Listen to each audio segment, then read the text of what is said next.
God is such an awesome presence that even in the Old Testament, Moses couldn't look straight at God. And my gosh, what do we have here? The body and blood of Christ. And at points, this has to be veiled. It's just too awesome to continually look at. But when it comes off, we have the fortune to behold God, body and blood of Christ, to behold God with our own eyes, with open faces. And not only that, then finally take communion and receive God within us. The chalice cover, sure. So not just a prop, it really means something. 1930, so we just got our church, we needed chalice covers, and it was genocide survivors that donated them. Meaning, they still believed in God. Even though they had just come out of the genocide, or they had lost their entire families in the genocide, they still believed in God. And this, you can't get closer to God than a chalice cover. That these chalice covers were made by a group of women that would get together.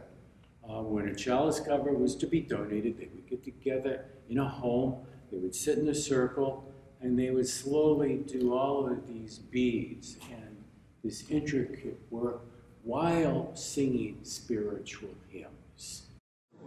When I was able to use these before they really started to get worn, I do this with all chalice covers and chalices. I see who donated them, and I hold them in prayer. And these that go back to genocide survivors were always very important to me at the altar at Racine. Now these were expensive. People needed to show their faith, their belief, their love of God. And so for our history, hey, maybe we could absorb some of that love and faith in God that they had. Maybe that's a legacy. Certainly, historically, it's going to be very important, very beautiful to look at, but I hope that these inspire us to go another step in our faith and get deeper into our spirituality. Let's look at these beautiful chalice covers. This, one of my favorites, for obvious reasons, was donated by the priest that was here in the 1930s. Did Karakin Ovagimian and his daughter Vartanush. And it's just a beautiful piece of work. And he was a well-liked priest too. These people are gone, but when I would talk to the old people that would have remembered him, they loved him. He was a gentle priest and a good pastor. In the center of a couple of these, there is a lamb, the Lamb of God, who takes away the sins of the world. It's Jesus. As the Lamb is holding a cross, his sacrifice for us to save us here and in the next life. And this was donated by Zarawi Agulia in memory of her father, Khachev, and their entire clan. They were from the village of Kharaman, which is in the district of Konya. Zarawi did not do this chalice cover. However, she made the vestments for the priest at St Mesrob. We have one remaining vestment. Vestments were out, but we have one remaining. And my mother would tell me how she would make the vestments. She put the huge piece of cloth for the floor, but before she did that, she cleared the kitchen. She scrubbed the kitchen floor twice, and then put it down and started to work on it. And of course, it would take weeks to do a priest's vestment. She'd do that every day. Clear the floor, scrub it twice, because it was holy work that she was doing. The lamb and the cross, just stunning, beautiful. This was donated by Hanazant Chorbaja from Tomarza.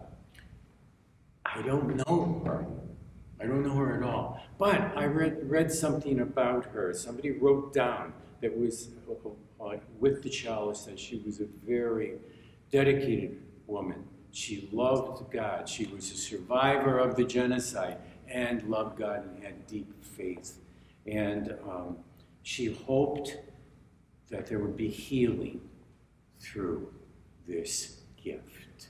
Again, Lamb of God, who takes away the sins of the world, right in the middle. And this was donated by Didui Gasparian from Yozgat. So if you're watching this video, remember her name, Didui Gasparian from the city of Yozgat. Because we don't want these people to eventually be enough. We want them prayed for as often as possible.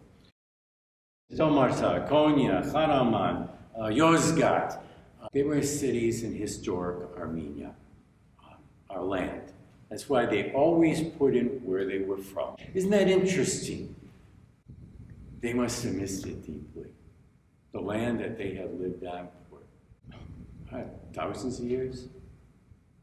Must have been something. They had to place all of that into the gifts of the church. And we have here this chalice cover with angels on the corners, because during the Divine Liturgy, we believe that there are a myriad of angels all around the altar. And there are angels, archangels, serving the throne of God in heaven. And heaven is here when we're doing the liturgy. And the angels are present around the throne of God, around the chalice. And so this was donated in memory of Aram Armaganian. He was an infant. This baby was the son of Dervanda and Miran Armaganian from Tomarza.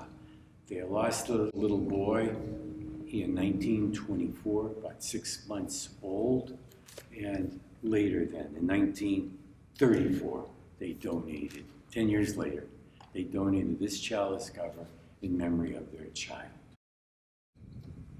And there is then one more chalice cover. It is one that was donated by the godfather of this church. It's being repurposed. We'll use it somehow. But the godfather of our church was Grigor Bajacation.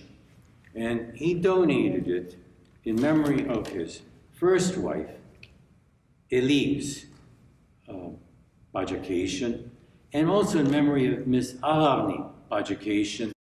I think the most important thing about these chalice covers is this, that people who went through the genocide, and in a way God was silent. Why was the genocide happening to them? Why did they lose everybody? Why were their children dying on the road? Yet they came to this country and they built churches. They consecrated churches. It's a testament to their faith. Faith without seeing is faith. And that's what they had. I think that's inspiring.